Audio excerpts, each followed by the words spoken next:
आज ही Doubtnut app download करें। Doubtnut पर होगा अब आपके सभी मैथ्स, केमिस्ट्री, फिजिक्स और बायोलॉजी डाउट्स का सफाया। बस अपने क्वेश्चन की फोटो खींचो, उसे क्रॉप करो और तुरंत वीडियो सोल्यूशन पाओ। Download now. यहाँ पर हमें ब्लड नाम का जो टिश्यू होता है उसके बारे में दिए गए स्टेटमेंट्स को पढ़ के बताना है कि कौन सा करेक्ट है, कौन सा ब्लड के साथ रिलेटेड है। तो ये तो हम जानते ही हैं कि एनिमल बॉडी मेनली 4 अलग अलग तरह के टिश्यूज की बनी हुई होती है, और ब्लड की अगर हम बात करें तो ये आता है कनेक्टिव टिश्यू की कैटेगरी में।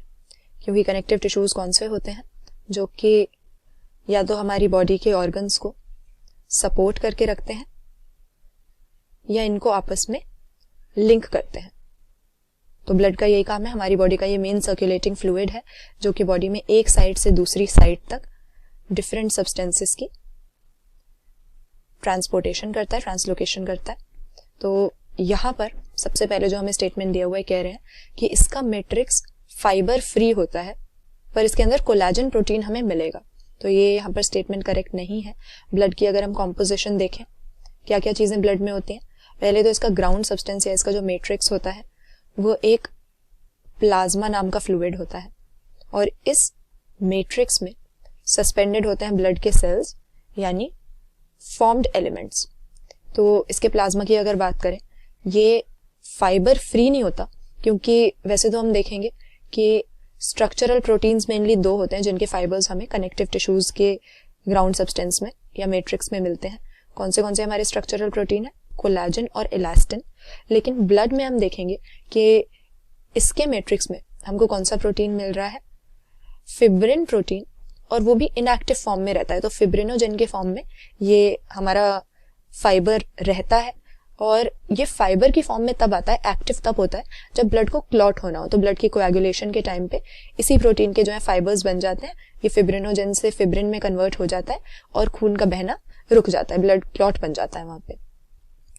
तो फाइबर फ्री मैट्रिक्स नहीं होता क्योंकि फिब्रिनोजेन प्रोटीन इनएक्टिव फॉर्म में ब्लड के प्लाज्मा में रहता है। इसके बाद कह रहे हैं कि इसमें न्यूक्लिएटेड और नॉन न्यूक्लिएटेड दोनों तरह के सेल्स होते हैं जो एरोबिक रेस्पिरेशन परफॉर्म करते हैं।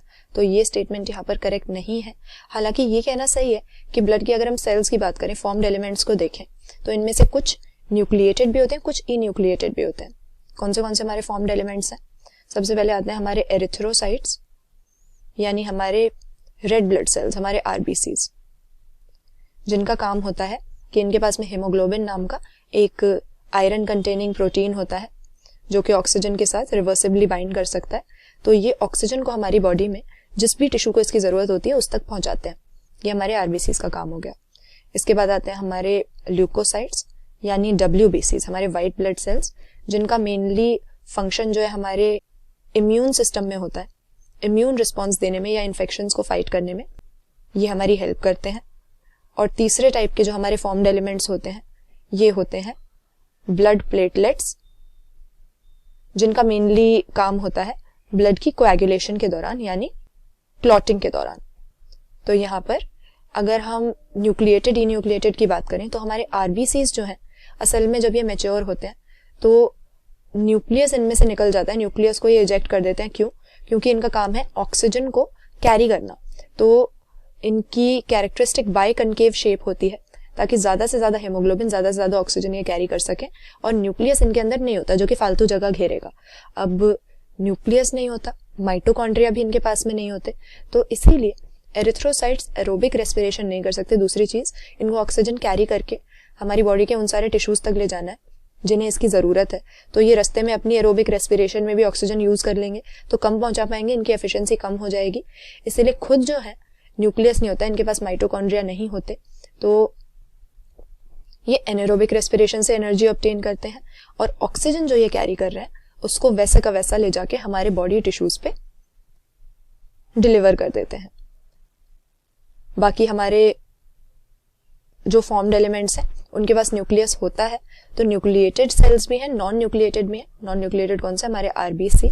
लेकिन आरबीसी एरोबिक रेस्पिरेशन फिर परफॉर्म नहीं कर पाते हैं, इनके पास न्यूक्लियस और माइटोकॉन्ड्रिया नहीं होते, इसीलिए। इसके बाद में तीसरा लिखा है कि ब्लड एक स्पेशलाइज्ड कनेक्टिव टिश्यू है, तो ये बात तो करेक्ट है। स्पेशलाइज्ड कनेक्टिव टिश्यू में हमारे 3 ही आते हैं, एक ब्लड, इसके बाद में बोन और कार्टिलेज। ये 3 हमारे स्पेशलाइज्ड कनेक्टिव टिश्यू हैं हमारे शरीर के। तो ऑप्शन सी हमारा स्टेटमेंट करेक्ट हो गया। आगे देखें तो लास्ट स्टेटमेंट में लिखा है कि ये एक डेंस कनेक्टिव टिश्यू है। आरबीसीज का बहुत ही बड़ा काउंट होता है, इसीलिए डेंस अरेंजमेंट हो जाती है इसकी, तो ऑब्वियसली नॉट। जैसा कि हमने पहले भी डिस्कस किया, ये एक फ्लूइड कनेक्टिव टिश्यू है, हमारी बॉडी का मेन सर्कुलेटिंग फ्लूइड है। अगर ये डेंस होता तो ये हमारे सर्कुलेट ही नहीं हो पाता एक जगह से दूसरी जगह पे। डेंस कनेक्टिव टिश्यू में हमारे कौन से आ जाते हैं, हमारे टेंडन और लिगामेंट आते हैं। ये तो हमारे डेंस रेगुलर कनेक्टिव टिश्यू हो गए। और इरेगुलर की अगर हम बात करें तो हमारे स्किन आ जाती है इसमें। तो डेंस कनेक्टिव टिश्यू ये होते हैं हमारी बॉडी के। ब्लड कौन सी कैटेगरी में आता है, बोन, कार्टिलेज और ब्लड आ जाते हैं स्पेशलाइज्ड कनेक्टिव टिश्यूज के अंदर। तो हमारा ऑप्शन सी यहाँ पे करेक्ट स्टेटमेंट है ब्लड के बारे में। क्लास 6 से 12 से लेके नीट, IIT, जेईई मेंस और एडवांस के लेवल तक 10 मिलियन से ज्यादा स्टूडेंट्स का भरोसा। आज ही डाउनलोड करें डाउटनेट ऐप या व्हाट्सएप कीजिए अपने डाउट्स 8400 400 400 पर।